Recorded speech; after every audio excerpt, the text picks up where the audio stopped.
Well, hello there everyone. Welcome back to the walkthrough series. In this video, we're going to discuss about test number 3 from Cambridge 9. And for this video, we're going to delve in some sort of reading passage 1, attitudes about the language. So yeah, we have reading passage 1 as yes, no, not given questions, and some summary completion along where we have to choose the correct answers from the box, and then we have the global understanding. This is the writer's purpose in reading passage 1. So the writer's purpose, what we have to do here, it's a really really kind of responsibly structured, meaning yes, no, not. If we encounter a question that is yes, no, not given, we can understand that this will be some sort of opinion based or some sort of argumentative. But however, most of the times reading passage 1 is like something more of a factual, so we don't always encounter yes, no, not given types of questions. So all right, so there are understandable reasons why arguments occur about language. So there's understandable reasons we have to find. People feel more strongly about language education than about small differences in language usage. They feel more strongly about language education than about small differences in language usage. So there's a comparison. We have to know that. And actually I'm going to maybe make this as a red color here. Our assessment of person's intelligence is affected by the way he or she uses language. Our assessment of a person's intelligence is affected by the way. So assessment is affected, so I'm going to highlight that, affected by the way we judge someone by their language. Prescriptive grammar books cost a lot of money to buy in the 18th century. So I'm just going to highlight only this part.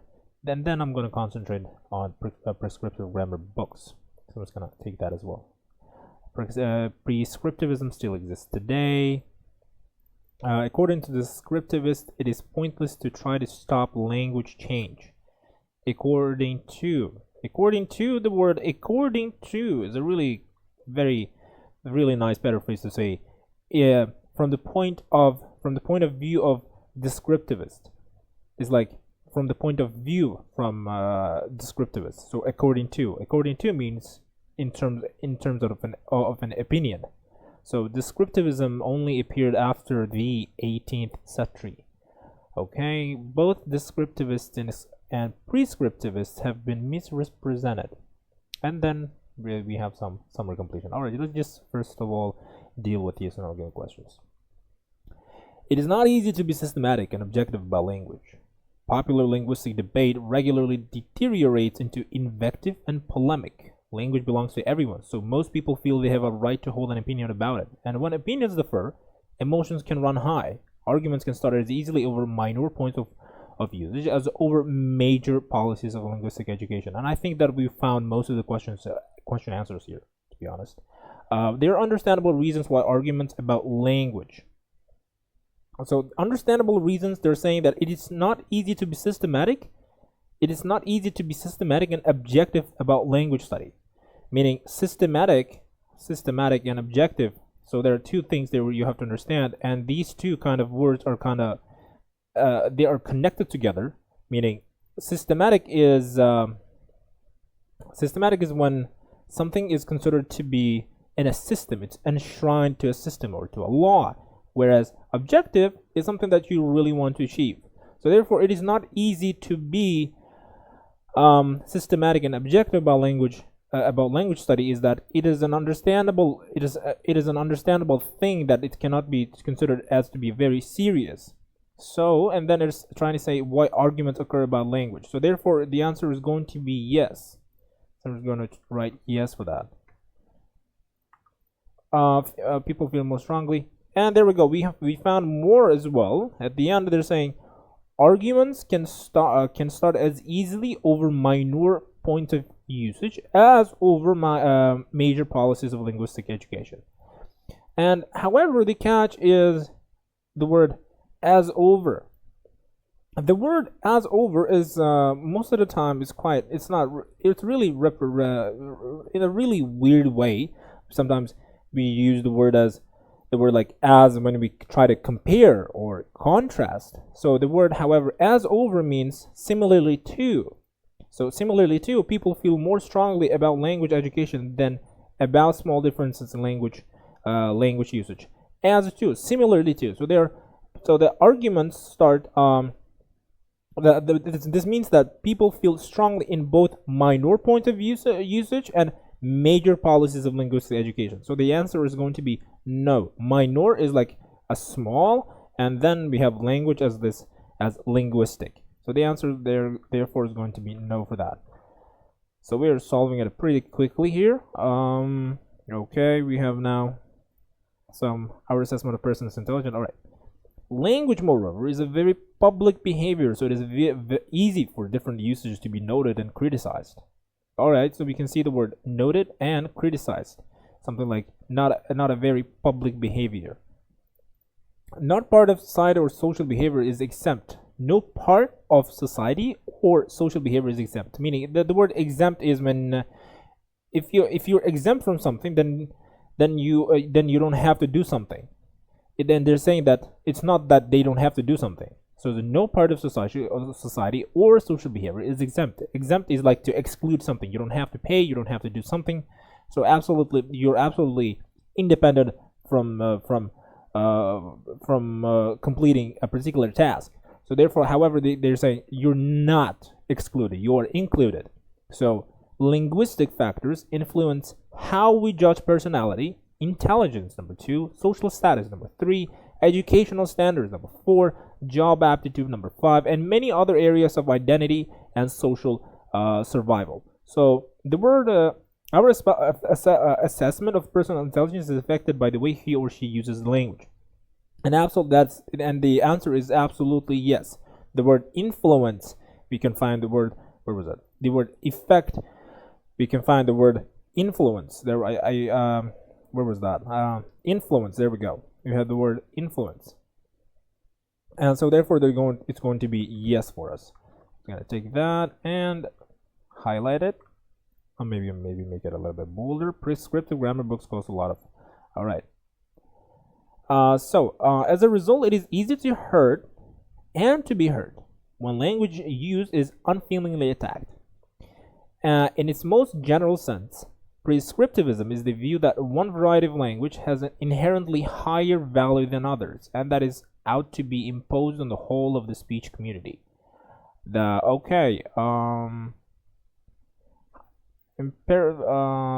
Language has an inherently higher value. It's a really good expression here they're playing. Inherently higher.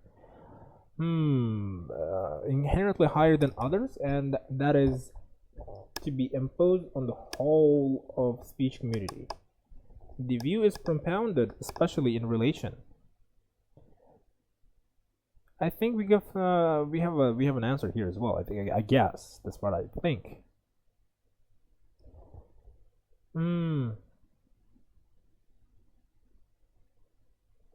So they're saying in its most general sense, prescriptivism is the view that one variety of language has, because of basic nature, just has a basic nature of having a higher value than others, and it is out to be imposed on the whole of the speech community. The view is propounded, meaning discussed. It's like proposing. So especially in relation to grammar or vocabulary, and frequently with reference to pronunciation. The variety which is favored in this account is usually a version of the standard written language, especially as encountered in literature or in formal spoken language, which most closely reflects this style. Adherents to this variety are said to speak or write correctly. Deviations from it are said to be incorrect. That's what they're trying to say. Pretty not that easy question to respond. It's like deviation from it are said to be incorrect. Deviation is like to run away. to run away, or just to move away from something that is normal or acceptable.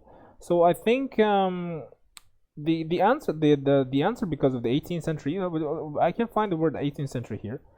All the main languages have been studied prescriptively, especially in the 18th century approach to the writing of grammars and dictionaries. The aims of these early grammarians were threefold. A, they wanted to codify the principle of their languages, meaning to show that there was a system beneath the apparent chaos of usage.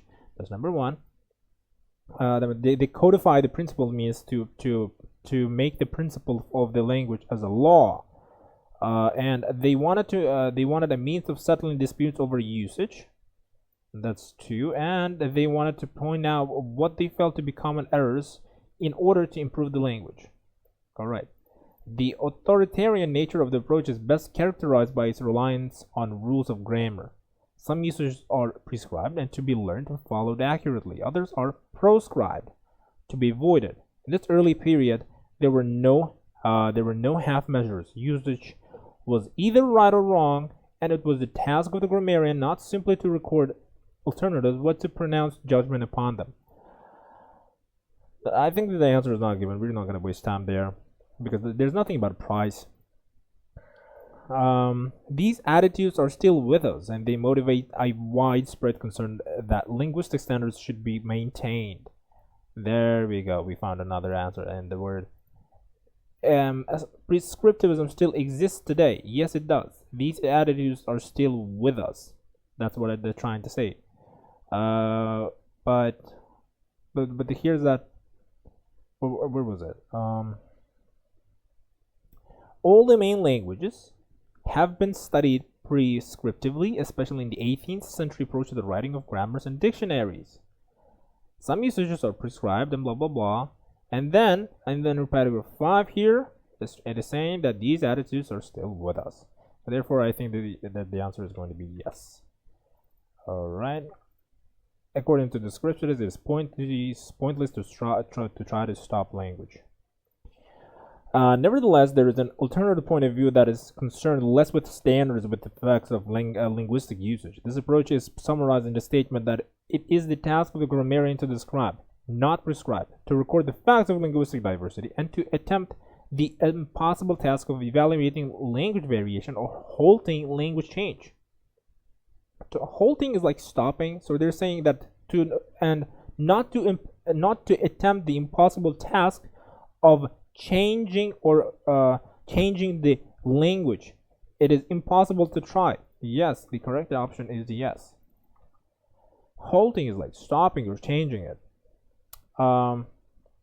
Descriptivism only appeared after 18th century. All right, and in the second half of the 18th century,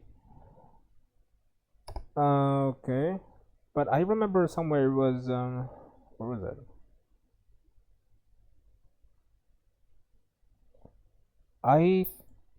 I found it somewhere right here, and I guess where it says this approach is summarized in the statement that is the task of the grammarian to describe, not prescribe, to record the facts of linguistic diversity, and to attempt the impossible task of evaluating language variation or halting language change. In the second half of the 18th century, we already find advocates of this view, such as Joseph Priestley, whose Rudiments of English Grammar, 1761, insists that the custom of speaking is the original and not only just standard of any language. Linguistic issues, it is argued, cannot be solved by logic and legislation, and this view has become the tenet of the modern linguistic approach to grammatical analysis. It's a really good one. But what does it say here? This descriptivism only appeared.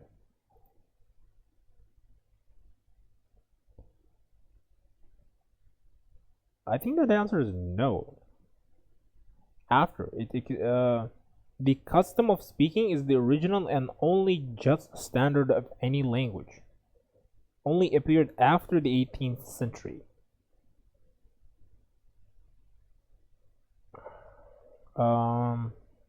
Nevertheless, there is an alternative point of view.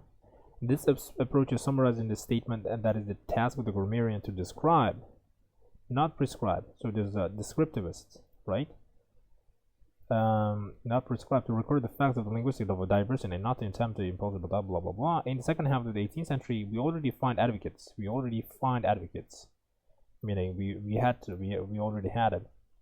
For the rudiments of English grammar, it says that the custom of speaking is the original and only just standard of any language. Linguistic issues, it is argued, cannot be solved logically and legislation. And through legislation, and that this has become the tenet of the modern linguistic approach to grammatical analysis. In our own time, the opposition between descriptivism and prescriptivism has often become extreme, and with both sides painting unreal pictures of the other. I think I found another answer here. So, only after it appeared? No, it was. So it's after it was in the second half of the 18th century that was said. And also it is saying that it was also said by the who was that? Joseph Priestley, through his book English Grammar 1761. The custom of language is the original and only just standard of any language. And he's giving a question there for us. So therefore it's going to be no. And however, the last one, both descriptivists and prescriptivists have been misrepresented. And then of course misrepresented, painting unreal pictures of the other. So that's why I think the answer is going to be yes. Just gonna take that. All right. The language debate, according to the something. All right. According to something, there is only one correct form of language. Linguists who take this approach to language place great importance on grammatical something. Conversely, the view of something, just such as Jesuit, is that grammar should be, why the B is missing here, should be based on something. Should be based on what? Okay, and according to, there's only one correct form of language.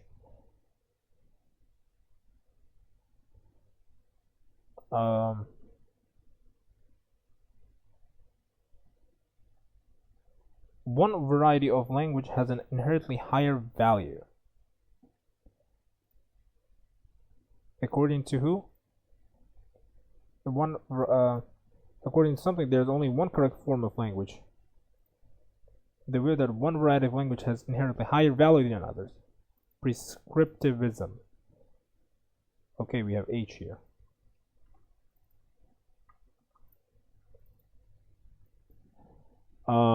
Linguists who take this approach to language place greater importance on grammar something. Okay. And all the main languages have been studied prescriptively, especially in the 18th century approach to the writings of grammars and dictionaries.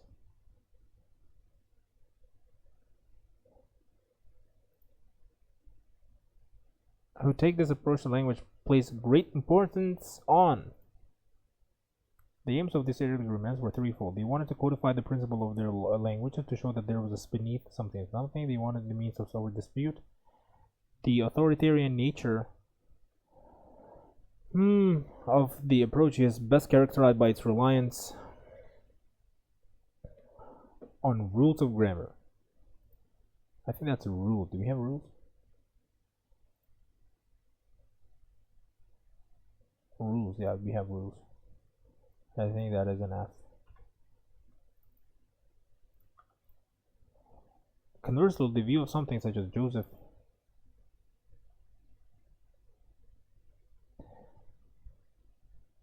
there's an alternative point of view. Conversely, the view of who? Descriptivists? Nevertheless, there is an alternative point of view that is concerned less with standards than the fact of linguistic usage. This approach is summarized in the statement in this, that it is the task of the grammarian to describe.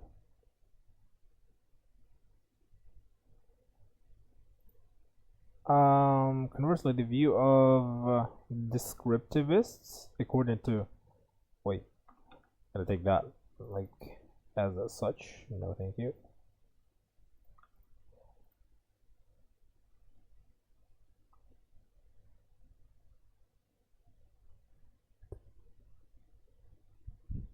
And such as Joseph Priestley is that grammar should be based on something. Based on what? This is that the custom of speaking is the original and only just standard of any language.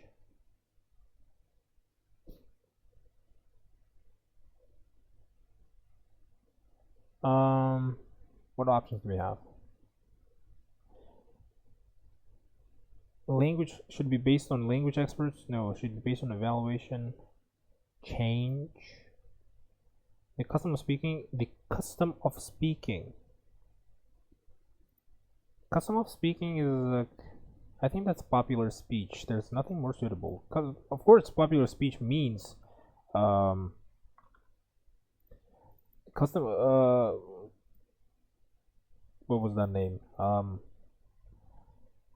Custom of speaking means popular speech. The custom of speaking is the original and only just standard of any language. It is argued cannot be solved by logic and legislation, and this has become the tenet of the modern linguistic approach to grammatical analysis. All right. So, what is the writer's purpose, overall purpose in reading passage 1?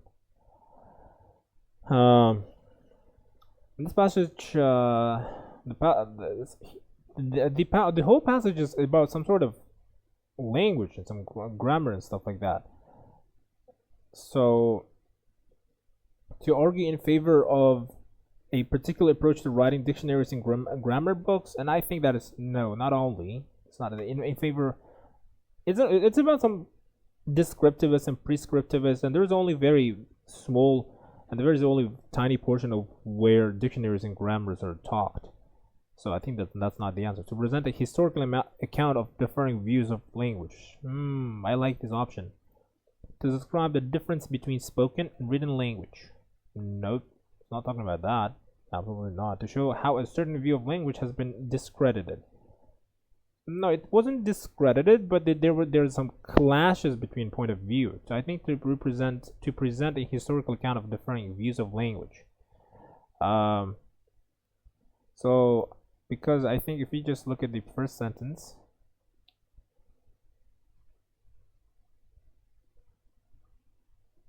that is.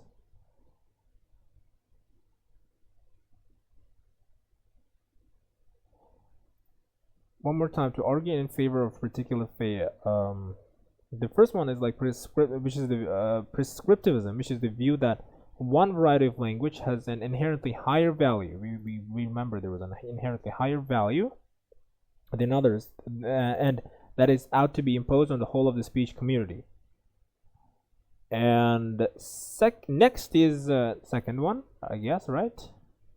Descriptivism, which is summarized in the statement, that is the task of the grammarian to describe, not prescribe, it was said here, to record the facts of linguistic diversity, and not to attempt the impossible task of evaluating language variation or halting a language change. So the writer's purpose is to present a historical account.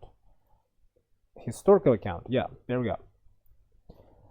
So yeah, we pretty much finished all the questions, I guess. 13 questions, reading passage 1. So there you go, guys. It was pretty simple, I guess. Yes or no given questions were fairly easy enough to understand and answer them by answering them.